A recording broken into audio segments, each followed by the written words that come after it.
What kind of relationship do you have with your father? Your real father. It's often ambivalent, right? Because there's an element of him that encouraged you, hopefully, because without the encouragement of your father, man, the world is a dismal place. It's very difficult to be a courageous person unless you have your father in body and spirit behind you. It's very demoralizing. Like isolation and such an extremist that you are more superior than anybody else, because he does have a mindset where he's more superior than everybody else and he's untouchable.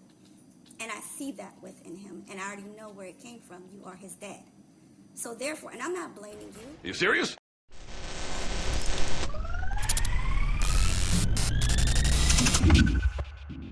Now you know, you can have the flow, but it's what you do with it, determine the work. So the point of being in control and power to make a change, make a difference wherever, while we go through these things. But I better not preach, I want to feel the majority on the real bump, that they not the reason for my peace to hang. You see, that's the thing, check the fruit of the tree. To be a man is to be weak in this society. It's a shame how we think to be accepted by the crowd. Go with the flow, think value has been loved around town. With them, they talk down, they see you, they give you pound. Come around, they all smiles, have them acting like a clown. Afraid you raising your child with true masculinity. Don't fall in line with the school, they label you a deadbeat. Funny, they think they can control you through your seat. Spiritual, you bossing up, still show them love. God, he will get the glory.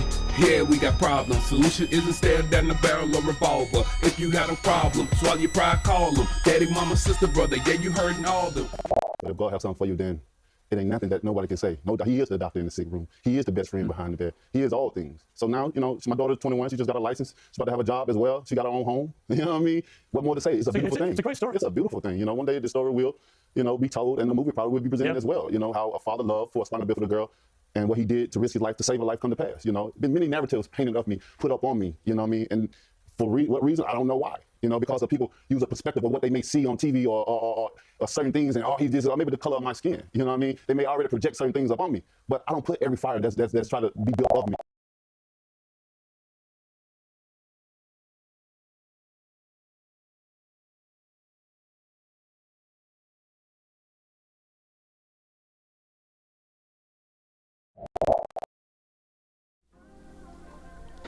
So, the world's telling you that you ain't doing something right. You've been playing by their rules. You've been this good guy and doing everything that is requested of you just to be able to see your seat. You read the forums, you watched the different testimonies, and you see the advertisement saying that, hey, you got a chance to win in court. You even paid for courses and consultations, hoping that you'll be that lucky one that they tell you about. Well, you're smart enough to understand that this $50 billion annually, according to the National Parent Organization, that is generated by the family law and divorce industry, isn't stated to be this high because it wants to ensure that you're able to see your child. The report stated that the high conflict custody disputes are the key drivers to what actually contributes to the $15 billion a year. You don't want to be squeezed and fall into the trap of signing up to a life of servitude to a system that is using your seed as the cover to exploit you. Hey, stay tuned.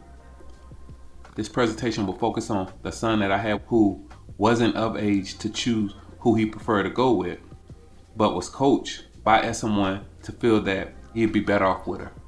He was allowed by the judge to determine the rules of engagement. So I'm too young to have that discretion, so we'll be going over to visit, but if he has something where he's worried about or concerned about, he's going to call mom, say, hey, this is what's going on, or if he expresses discomfort before going, she's going to talk to you. You guys are going to try to work out like parents do and still encourage him to go over. So that's what's going to be going on.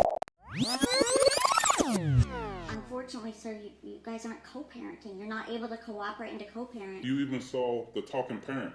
Like if you can read the talking parent, like I made sure that I was talking to her in a professional, direct manner. Oh, I'm not saying that you're not. You were very professional. But why are we allowing this person, like if she's carrying on like a child, like she is, because I know you see that. This is America.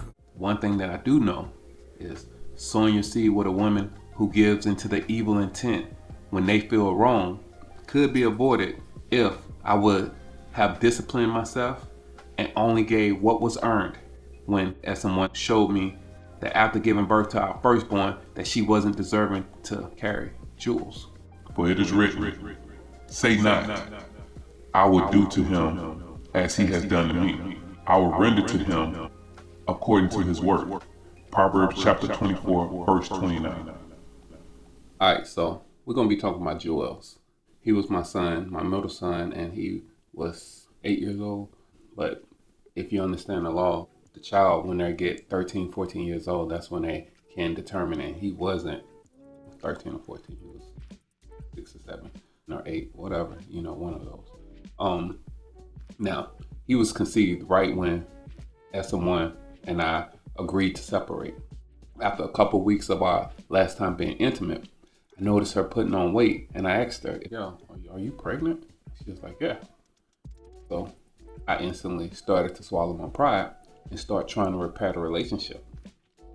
Though, SM1, she had other plans, and she wanted to try and control me. So after she did what she did with my job, where she tried to get me in trouble, she tried to go up and try to say that, I was committing adultery, and in the military, that's a foul that you can lose a stripe and all that stuff. And the situation wasn't that, because, we agreed to a divorce. I was talking to a friend that was in another state, and her going and trying to tell that to my leadership, that let me know that, hey, I need to immediately separate from her, because if you take a stripe from me, that's taking food out of our son's mouth. So trying to work it out with her, I was like, nah, I gotta go ahead. And that's when I went to the courthouse and I got the paperwork to set up for the divorce. Now, this is when I saw that she was pregnant. The divorce was finalized almost 2 years, 18 months or whatnot, but still.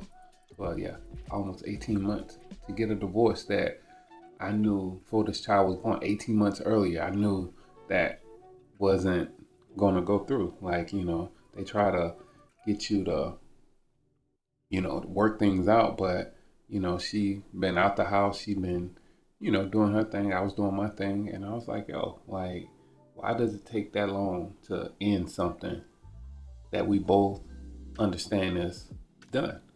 So divorce was finalized. I was owning, I was in a relationship with SM2, and, I was doing my thing, going to school and all that stuff. I was living a whole new life. I was raising my oldest, and, we had our oldest, and then Juelz, he was just, I don't know, like I was done with the military. I got out the military, and that's another thing. Like, the fact that I was in the military, they was trying to use that as a reason for why I didn't deserve my sons initially. When I told them that I was getting out the military, that's when they were like, oh. And they were like, well, can you move? And I was just like, that's again why I showed that in the Tanks video, where they were like trying to pressure me to make a decision to move and follow my ex.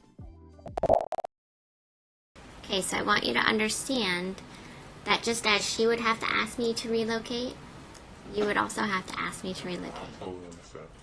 At any time. And so, in many ways, it's a double-edged sword. And if you two don't reach an agreement that allows for fluidity and flexibility, especially because there's been some career changes and change of plans, I can't allow that in the future. And that changes things. Are you serious? And I was like, no, I'm not going to do that. Like, it's no reason for me to move when I'm setting up everything here. We don't have family here. You don't have family, I don't have family. Guess what? We got to grow up. If you need family, then, hey, you can move, but you're not going to take my sons. And yeah, that's what she wanted to do.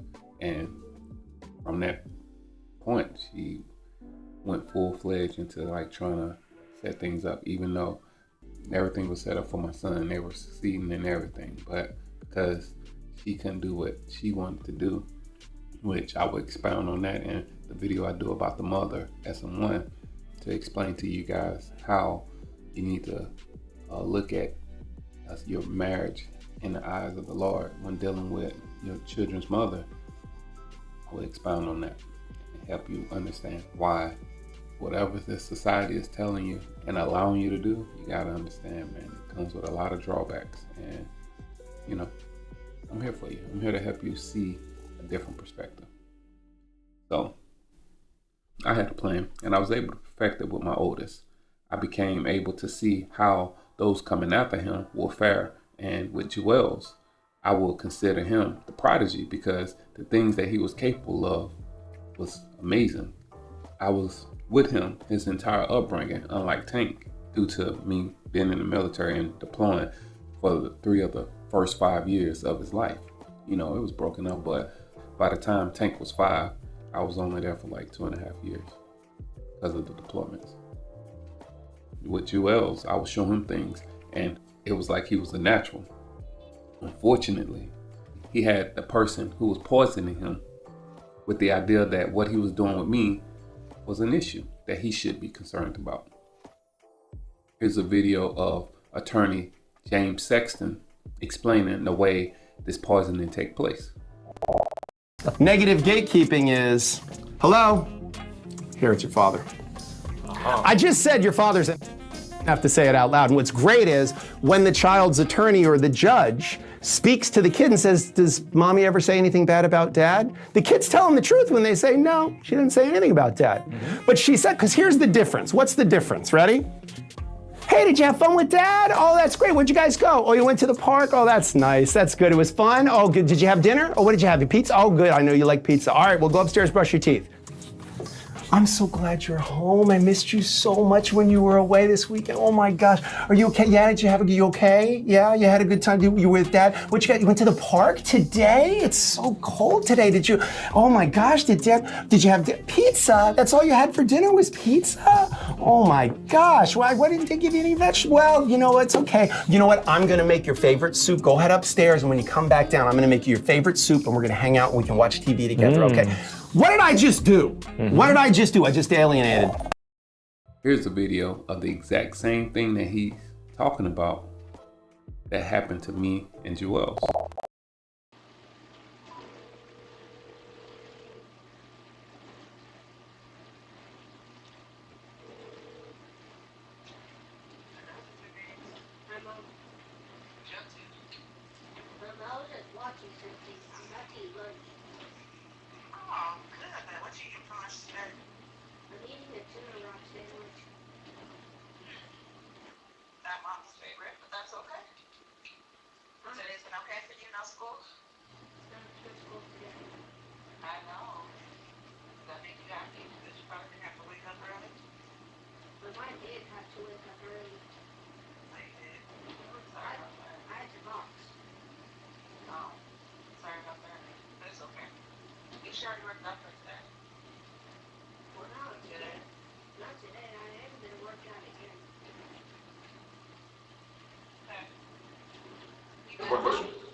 Here's the clear sign of alienation as explained by attorney James Sexton.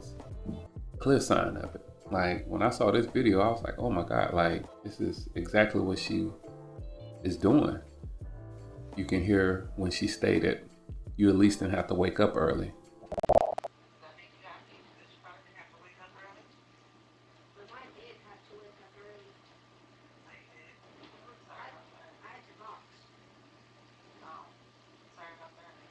It's an evil world we live in. Juelz, he explained, oh no, I had to wake up because I had to work out. Oh, I'm sorry for that. Why would a mother apologize to a child who she admitted that she can't get to do anything, who is around his biological father, who has his child following a set schedule that has him being viewed as something special.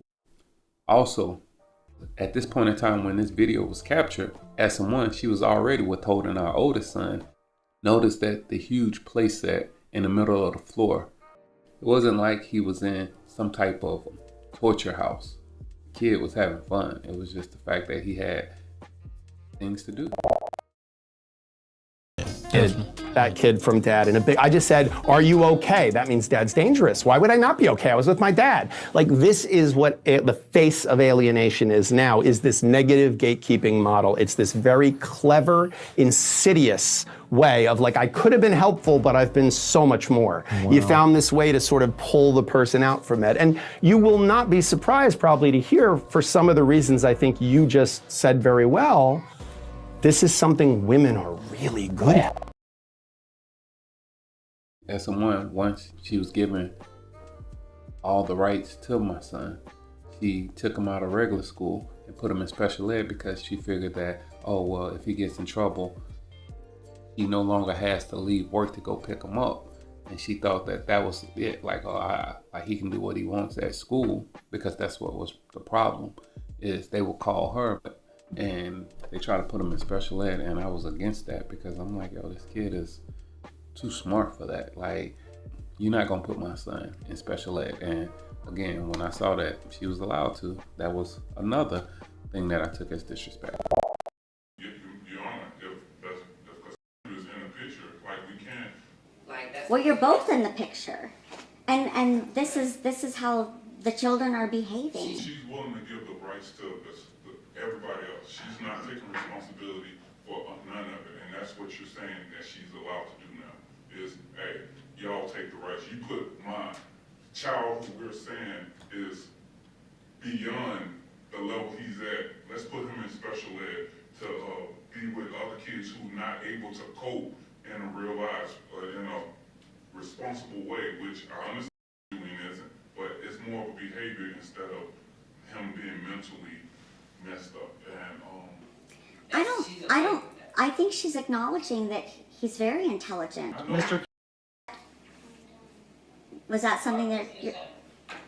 It's that the child is very intelligent. The meetings with the school is to make a behavior appropriate plan to allow him to utilize said intelligence. They're not holding him back. They're increasing him to go to second grade. But the special education has, I guess, a negative connotation to it, but special education also includes behavioral specific classroom structures. And that is what the school is trying to do. The school is trying to implement, that's what Mr. is trying to say, that my client is working with the school and trying to utilize what the school can provide to help these children, and he's I guess that's interpreted as my client giving her rights to the school. But it's correct. My client is trying to work with the school to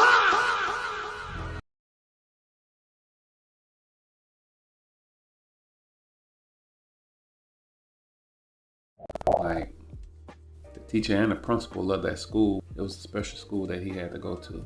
They reached out to me. I had a meeting with them where they was explaining to me that, hey, your son is not supposed to be here. This kid is way too gifted to be in this class.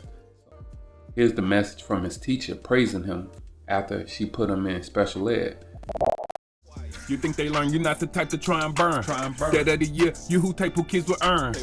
All awards, all aboard, but first you're checking passes. Learn you lose your mind, trying to please the lost masses. Nowadays they think their worth depend on latest fashion. Call them father, look boy like in all their actions. It's not a joke, let's give a toast. Doing what you're supposed, I'm just saying we give them hope. I got this. Unfortunately, she also was letting me know of the terrible behavior he was displaying because he knew that he didn't have to come to his father's home. She would say that, like, here's a message where the teacher actually stated that she was going to call SM1, and Juelz stated that he can do as he wished with her as well. Oh no! Again, I foolishly thought that with logical mind that this would convince the judges of how damaging SM1 was. But as one can see, the final order stated that even though the boy's behavior became worse, when SM1 was given the primary custody and all the decision-making power, it was dad's fault because he refused to help her. Thinking it would be a clear cut and the solution to get SM1 held accountable for contempt of the final order, I tried to play by the rules that society tells us that will lead us to victory. That's when I ran into the judge, CJ2, who conveniently ignored the years of proof that was cemented in law 2 months before filing the order to show cause. And that was X. What we're telling you from right now, we just need to move forward. It doesn't really help to go backwards. We need to move forward for your son, right? We're here for your son, right? We're here for your son. Your son needs some therapy because there's some stuff going on. So we're going to have your son in therapy. No, you're honest. No, I don't know why you're arguing with me about your son going to therapy. I'm not. Okay. I had him Well, to go to therapy. that's great. He's not in therapy right now, so we're going to have him in therapy again. We're here for the fact that she's withholding our son. Okay, so your son's going to be in therapy. Bruh. So that's the first step. So we want to find out what's going on with him. The second step is we're going to have him in for a child interview because I want to hear from his perspective what's going on, what his thoughts are about you, what his thoughts are about mom. Does he want to be with you? Does he want to be with mom? What does he want? Because at his age, he does have teenage discretion, so we need to honor him and respect him, and we need to listen to him, and you need to stop talking while I'm talking. You serious? This is America. Don't catch you slipping now. She used the power to silence me and claim that I was arguing. So if I was to respond in my emotions, and this is a judge now, so for all the people who tell you that you can win, by all means, you know, you got the right to do what you want, but you can see here, and with me being docile, to say the least, in my attempt to speak to this judge.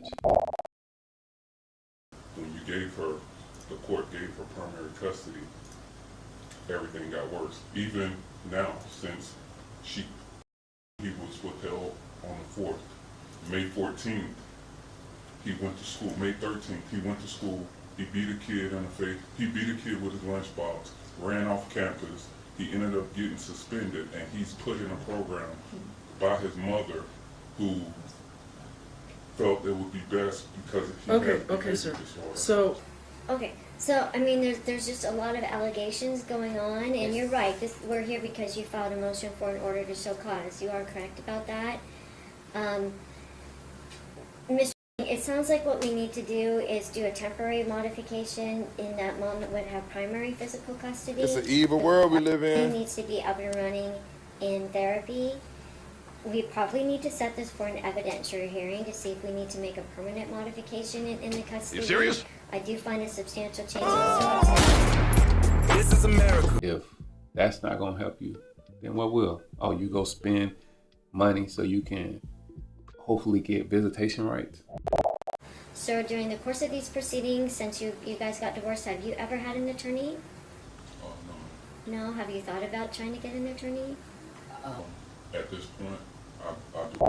I got everything proven that SM1, she was the one who was doing everything wrong. Yet, you want me to go get a lawyer. You want me to keep coming here and begging you to hear me out. Nah, I'm good.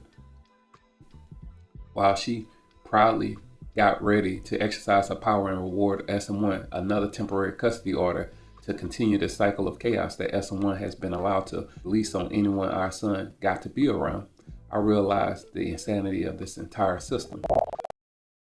I'm not trying to cut contact off, but I also don't want to empower a child at such a young age to think that he can make that decision, so he needs to have a schedule of some kind in place. Yeah, so my inclination would be give mom primary physical custody and do a schedule that's reduced from what the current schedule is. So what do the boys do? Lynn goes to the Boys and Girls Club. He also, A few moments later. Just like during the day, is that what they're doing during the day? for the most part, Yeah. sometimes when I work from home. And so do you work during the day? Can we make it to where we just... Can you just answer my question? Do you work during the day? I do. You work during the day too? This is America. I'm now able to show the corruption that playing by the rules of the society could potentially get you. Either I could continue being this Boy Scout, not pushing back, or I could stand on business, take charge, and make the call, which led to me not allowing this enemy the power to continue to set me back, and I just sit back and accept it.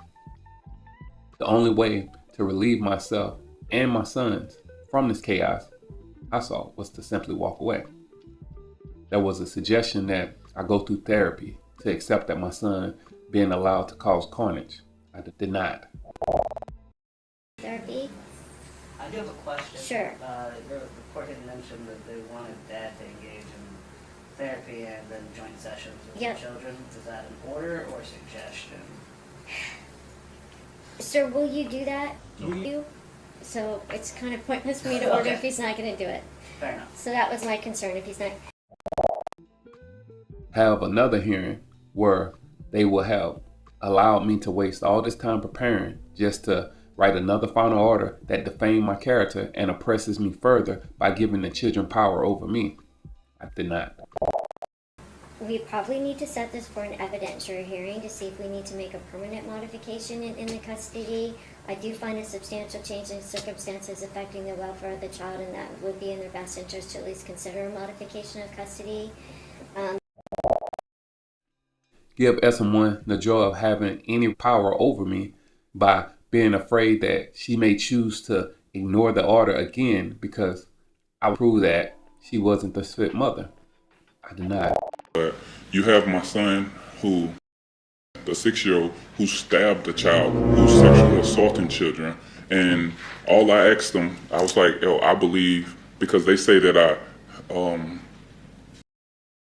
he said that I talk bad about the mother. I was like, no, I feel that she's the problem. That's not me talking bad about him. If they're asking me what's going on with my son, I'm saying I don't see these behaviors. And if he's doing something this egregious, I think that he should be removed from school until he's 7, because from what I understand, they don't have to go to school until that end. We can readjust it and get his mindset to where he's able to come to school. But if we're rewarding this behavior, which is being rewarded, it's not like. A few moments later. School troubles, in your opinion, are they 100% problem? No. Are they because Miss lacks discipline? I believe so, yes. Are they because she does not know how to raise her children correctly? I believe that her disciplinary actions is what I just stated. So, we'll move on. The only power she got is of the boys, and being that they were choosing to go with her, hey, I don't even look at it, I lost them. I was like, hey, they chose to go. Then I'm not here to, if they giving you the power. And like with my son, I told her, like, yo, he's giving them the power to determine. And she want to gaslight me. It's not. Well, it's not the only one that.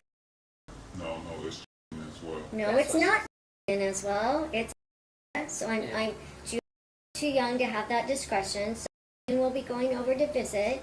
But if he has something where he's worried about or concerned about, he's going to call mom, say, hey, this is what's going on. Or if he expresses discomfort before going, she's going to talk to you. You guys are going to try to work out like parents do and still encourage him to go over. So that's what's going to be going on with.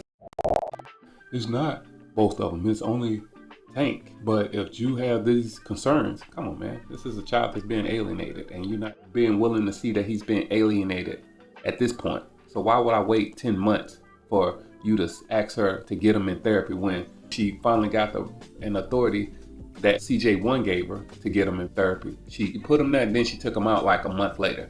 And the month later, this is after the child started talking about turning his school into a Call of Duty war zone. Reading it? Yeah. On the afternoon of March 27, 2023, during 7th period at Johnson Middle School, I made a very disturbing comment in class while working within his group. I turned to another student within his group and asked the student, do you ever think about going into an elementary school and start shooting? The student that I was talking to then said out loud, who thinks of going into an elementary school and start shooting? I personally didn't hear the initial comment that I made to the student, but after hearing the student's response, I proceeded to call both students to my desk to further investigate what all was said. The student then told me exactly what I then asked, is that what you said? To which he shook his head no. The student that he was speaking to then told him not to laugh, then started laughing and spit in the classroom over another student's head. Oh, no. I then addressed and corrected him on spitting in the classroom, and then asked him again if he made that comment, to which he then said yes, he made that comment. I then instructed him to grab his stuff and meet me in the hallway, where I explained to him the seriousness of that comment that he just made. He listened and told me that he understood the seriousness of the comment and why he was getting sent out of the classroom. After the school day ended, I then informed both his parents of what happened, as well as the 7th grade administrator of the comment made by it in class. So, you saying that was fabricated? Yeah, the report that I got, it was fabricated, because they went on and on about, yeah, he plans to shoot up a school, and he's going to shoot up a school. And I'm just like, And spitting on a kid and all that. I'm not sure where that came from. I'm going to credit that all to my son. We talked about that. We got into a deeper discussion about that. However, that's pretty plain what it says right here. Now, the emphasis that they kind of put on it, I was just like, okay. He asked a question.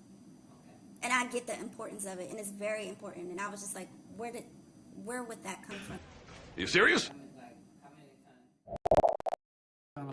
Should parents be held accountable for their children's behavior, especially when it comes to gun violence?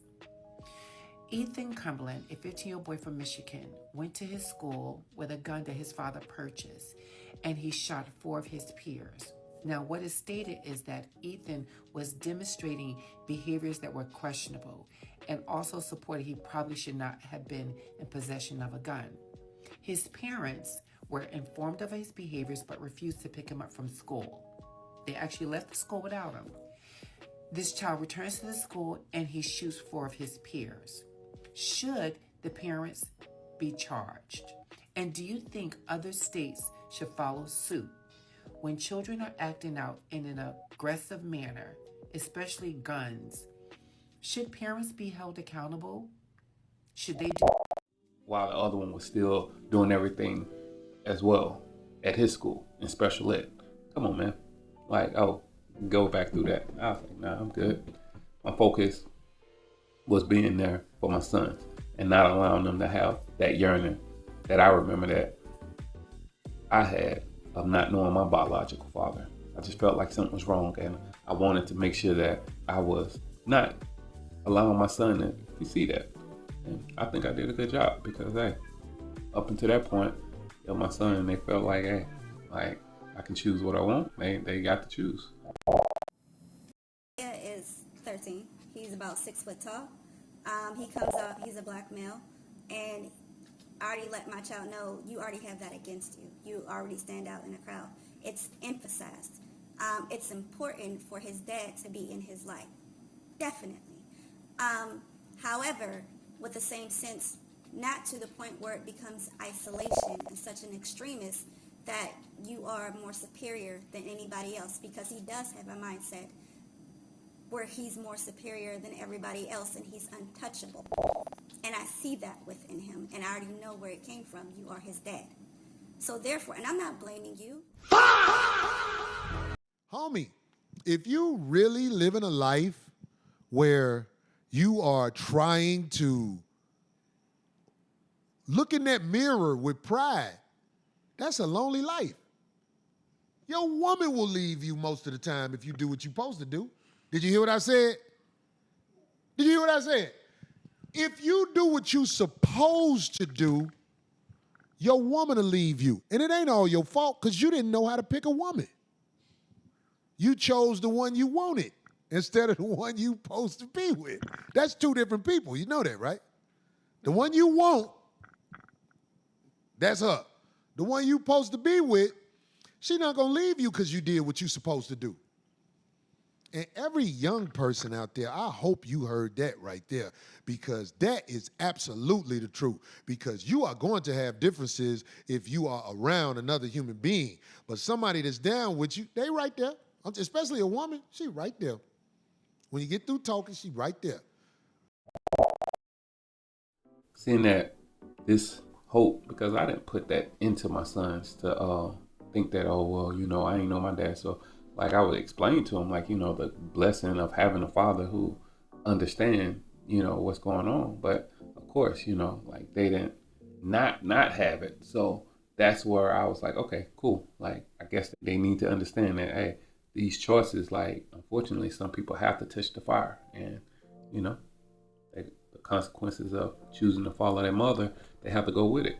If it works out for them, then by all means, it works out for them. But, you know, we know in reality that that's not how things work. So, you know, hopefully, though, everything is good. I pray for them, but that they are covered and they find their way back to the Most High, because the stuff that they were doing was not of the Most High. The trauma that the other kids had to experience wasn't a blessing to them from the Most High. So that's how I know that they wasn't, you know, if someone was to say, oh, well, how do you know they wasn't? I'm like, because the other children who was getting trauma at the age of 13 and 8, come on, man. Like, again, I'm not here to argue with those people, because I just understand that that's how this world is moving. And if you think like that, then that's on you. But again, for the spiritual CEOs, I took the opening that the Most High gave me.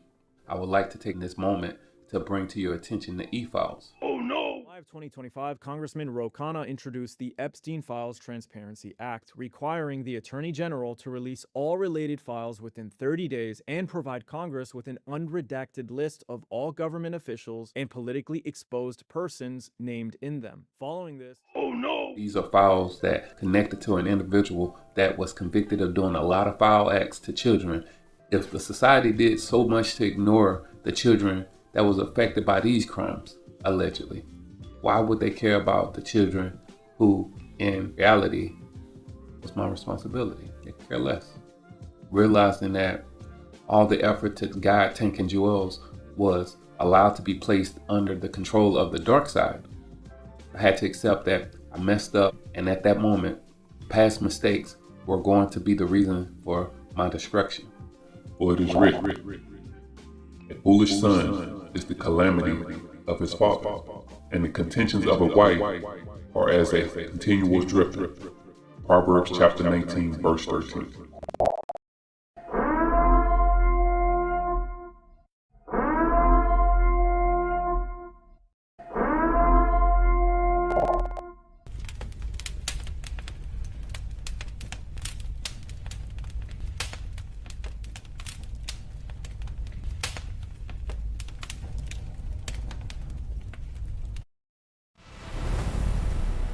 Thanks for watching! Please like and share.